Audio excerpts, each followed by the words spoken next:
आज की वीडियो में हम लॉर्ड ऑफ द मिस्ट्रीज के प्री एपोक एरा के हिस्ट्री के बारे में जानेंगे, जिसमें हम ये देखेंगे कि ओरिजिनल क्रिएटर के स्लंबर स्टेट में जाने का मेन रीज़न क्या था। तो चलो वीडियो को स्टार्ट करते हैं। अगर प्री एपोक को समझना है तो हमें टाइम, हिस्ट्री और गॉड्स से भी पहले जाना पड़ेगा। एक ऐसा टाइम जहाँ सिर्फ एक ही एग्जिस्टेंस थी। इस एग्जिस्टेंस को कई नामों से जाना जाता है, ओरिजिनल क्रिएटर, ओल्डेस्ट वन या प्राइमोर्डियल केओस। ये कोई नॉर्मल गॉड नहीं था और ना ही ये कोई क्रिएटेड बीइंग था। ये खुद एग्जिस्टेंस का अल्टीमेट सोर्स था, जहाँ से reality, spirit world, astral world, fate, chaos और ऑर्डर सब कुछ ओरिजिनेट हुए। ओरिजिनल क्रिएटर सिर्फ एक क्रिएटर नहीं था, वो एक ही टाइम पर क्रिएटर भी था और डिस्ट्रॉय भी। ये लाइट भी था और डार्कनेस भी, ये डे भी था और नाइट भी। ये सारे एस्पेक्ट्स एक ही बीइंग के अंदर एग्जिस्ट करते थे, जिसे हम ओरिजिनल क्रिएटर कहते हैं।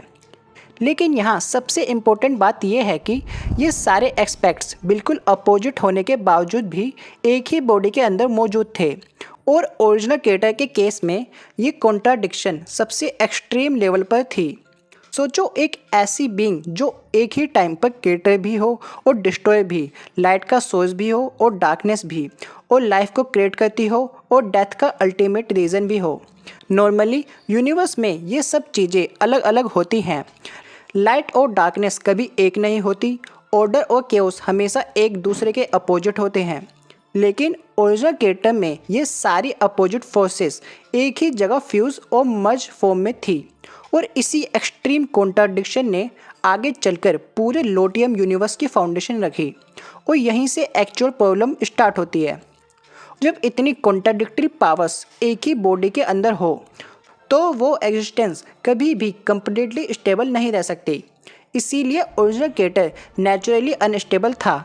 लेकिन ये इनस्टेबिलिटी कोई वीकनेस नहीं थी, बल्कि ये ही यूनिवर्स का सबसे बड़ा फाउंडेशन पॉइंट था।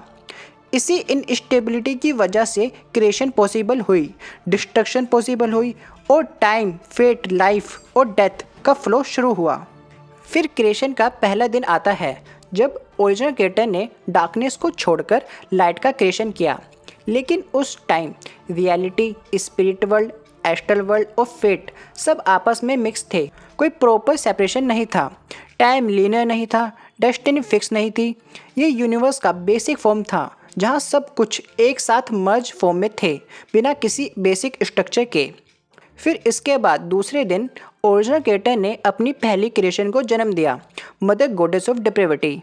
इसी मोमेंट पर रियलिटी को एक फाउंडेशन मिला, जहाँ स्पिरिट वर्ल्ड और एस्ट्रल वर्ल्ड पहली बार अलग हुए और रिवर ऑफ फेट का फ्लो शुरू हुआ। फिर इसके बाद मदर ट्री ऑफ डिज़ायर का जन्म हुआ, जिससे लाइफ एग्जिस्ट करने लगी। लेकिन साथ ही डिज़ायर, टेम्पेशन और एविल भी यूनिवर्स में आ गए। और फिर आया सन ऑफ केओस, जिन्होंने ऑर्डर को इस्टेब्लिश किया। लेकिन ऑर्डर के साथ ही शैडोज़ भी नेचुरली पैदा हो गए, जहाँ केओस और ऑर्डर दोनों एक साथ एग्जिस्ट करने लगे। फिर तीसरे दिन ओरिजिनल क्रिएटर और मदर गॉडेस ऑफ डेप्रेविटी का यूनियन हुआ, जिससे उनकी फर्स्ट बोर्न डॉटर का जन्म हुआ, गॉडेस ऑफ फेट। इसी टाइम से सब चीज़ों की फेट एक दूसरे से इंटरवाइन होने लगी। एब्सोल्यूट केओस खत्म हुआ और यूनिवर्स में रिलेटिव पैटर्न्स और फ्यूचर्स का कंसेप्ट आया। डेस्टिनी अब रैंडम नहीं थी, बल्कि एक फ्लो में फॉलो कर रही थी। इसके बाद एक के बाद एक आउटर टिटीज बोर्न होते गए। इन सब में सबसे पहला और एल्डेस्ट सन था सर्कल ऑफ इनविटेबिलिटी। पर ओरिजिनल क्रिएटर के अंदर एक प्रॉब्लम थी, डिवीज़न और कन्वर्जेंस की। जैसा कि मैंने पहले बताया था कि ओरिजिनल क्रिएटर सभी कॉन्ट्राडिक्टिंग कंसेप्ट का एक साथ फ्यूज़न था, इसीलिए वो एक स्टेबल स्टेट में रह नहीं सकता था।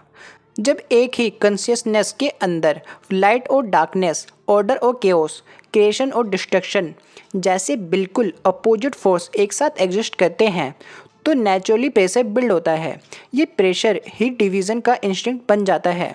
इसी प्रेशर को कम करने के लिए ओरिजिनल क्रिएटर का स्प्लिट होना परमानेंट था। ये कोई प्लानिंग या चॉइस नहीं थी, बल्कि बिल्कुल नेचुरल प्रोसेस थी। लेकिन जब डिवीज़न हुई तो साथ ही एक और रूल आया, law of convergence. Original creator के जितने भी फ्रेगमेंट बने, उनके अंदर एक ही फीलिंग कॉमन थी, कंप्लीट होने की डिज़ायर। हर फ्रेगमेंट, चाहे वो पर्सोना हो, सेफिरोट हो, यूनिकनेस हो या बियॉन्ड कैरेक्टरिस्टिक्स, सब कॉन्टिन्यूअसली वापस एक होने की कोशिश करते रहते हैं। इसी को लॉ ऑफ कन्वर्जेंस कहते हैं। इस लॉ के हिसाब से जो चीज़ें एक ही सोर्स से निकली होती हैं वो एक दूसरे की तरफ नेचुरली अट्रैक्ट होती हैं। जैसा कि हमने लॉर्ड ऑफ द मिस्ट्रीज के सीजन 1 में देखा है, रे बीबर वाले केस में, जब क्लेन की फाइट क्लाउन से होती है जो कि क्लेन के सेम पाथवे से ही था, और जैसे जैसे पावर का लेवल बढ़ता है ये अट्रैक्शन और भी ज़्यादा स्ट्रॉन्ग हो जाती है। इसलिए हाई लेवल बींग्स को ज़्यादा करप्शन और लॉस ऑफ कंट्रोल का रिस्क होता है। प्रॉब्लम यहीं से स्टार्ट होती है। ओरिजिनल क्रिएटर के अंदर डिवीज़न और कन्वर्जेंस दोनों एक साथ एग्जिस्ट करते थे। एक तरफ वो खुद को स्प्लिट करता था ताकि उसके अंदर केओस और कॉन्ट्राडिक्शन थोड़ा रिलीज हो सके। दूसरी तरफ उसके हर फ्रेगमेंट के अंदर एक इंस्टिंक्ट होता था वापस एक होने का। इस वजह से एक एंडलेस साइकिल बन गया। पहले स्प्लिट, फिर अट्रैक्शन, फिर इनस्टेबिलिटी और फिर दोबारा स्प्लिट। इसी नेवर एंडिंग लूप ने लोटियम यूनिवर्स के सबसे बेसिक रूल को जन्म दिया। Corruption, madness, loss of control और इवन अपोक्लिप्स जैसे कंसेप्ट भी इसी लूप का नेचुरल रिजल्ट हैं। सिंपल शब्दों में बोले तो डिवीज़न से क्रिएशन पॉसिबल हुई और कन्वर्जेंस से डिस्ट्रक्शन का डेंजर पैदा हुआ। और क्योंकि ओरिजिनल क्रिएटर इन दोनों फोर्स को कभी बैलेंस नहीं कर सकता था, इसीलिए उसके लिए स्लम्बर एक नेसेसिटी बन गई ताकि पूरा यूनिवर्स एक ही मोमेंट में कोलैप्स ना हो जाए। इसके बाद ओरिजिनल क्रिएटर ने डीप स्लम्बर ले ली अर्थ के अंडरग्राउंड में, पर इसी स्लम्बर के दौरान ओरिजिनल क्रिएटर मल्टीपल पर्सोनास में डिवाइड हो गया। ये पर्सोनास अभी इनएक्टिव थे, लेकिन उन्होंने अपनी अथॉरिटीज़ सेफिरोट और बियॉन्ड कैरेक्टर्स के थ्रू दुनिया पर इन्फ्लुएंस डालना शुरू कर दिया था। इन पर्सोनास में से दो सबसे पावरफुल और एक्टिव थे, प्राइमोर्डियल गॉड ऑलमाइटी और celestial worthy of heaven and earth for blessings. Pre epoch के दौरान जो भी स्ट्रेंज मिथ्स, एंशिएंट लीजेंड्स और अनएक्सप्लेन्ड डिवाइन इवेंट्स मिलते हैं, उनका सोर्स अक्सर इन्हीं एंटिटीज़ के इनडायरेक्ट इंटरवेंशन से होता है। लोग उन्हें गॉड्स, डेविल्स या कॉस्मिक फोर्स के नाम से याद रखते रहे, लेकिन असल में ये सब ओरिजिनल क्रिएटर के फ्रेगमेंटेड एग्जिस्टेंस का ही इफेक्ट था। इसी पीरियड में मदर गॉडेस ऑफ डिप्रेविटी की वर्शिपर्स पहली बार अर्थ पर अपेयर हुए। हिस्ट्री के हर सिविलाइजेशन में मदर गॉडेस का कंसेप्ट मिलता है, फर्टिलिटी, बर्थ, क्रिएशन और डिज़ायर से जुड़ा हुआ। उसका ओरिजिन यहीं से आता है। ये प्रूफ था कि प्री एपोक के एंड तक आउटर ड्यूटीज़ का इन्फ्लुएंस ऑलरेडी ह्यूमन कल्चर और बिलीफ सिस्टम में घुस चुका था। इसी दौरान ह्यूमन सिविलाइजेशन धीरे धीरे डेवलप होती रही। फिर ह्यूमन सिविलाइजेशन 21st सेंचुरी तक पहुंच गई। लेकिन इसी टाइम एक टेरिफाइंग इंसिडेंट होता है। चेर्नोबिल के एक रिसर्च इंस्टीट्यूट में साइंटिस्ट ने कुछ ब्लैक लिक्विड डिस्कवर किया गया जो अर्थ के अंडरग्राउंड में बहुत गहरा था और बहुत पुराना था। लोग धीरे धीरे उस ब्लैक के कांटेक्ट में आते हुए धीरे धीरे क्रूड ऑयल में कन्वर्ट होने लगे और फैसिलिटी को तुरंत सील कर दिया गया। ये जगह केओस सी के बहुत करीब थी और ये इंसिडेंट एक क्लियर साइन था कि प्री एपोक अपने एंड के करीब पहुंच चुका है। इसी टाइम के आसपास एक प्रोफेसी या फिर एक कहावत वाइडली सर्कुलेट होने लगती है जिसमें यह लिखा था कि when the stars are right, chaos will rise from underground and the great oldest one will awaken. ये कोई अफवाह नहीं थी बल्कि एक वार्निंग थी अवेकनिंग की।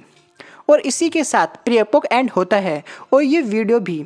और नेक्स्ट वीडियो में हम फर्स्ट एपोक की हिस्ट्री को देखेंगे, जहाँ पे हम देखेंगे कि कैसे ओरिजिनल क्रिएटर की अवेकनिंग ने पूरे अर्थ के मैप को बदल दिया था।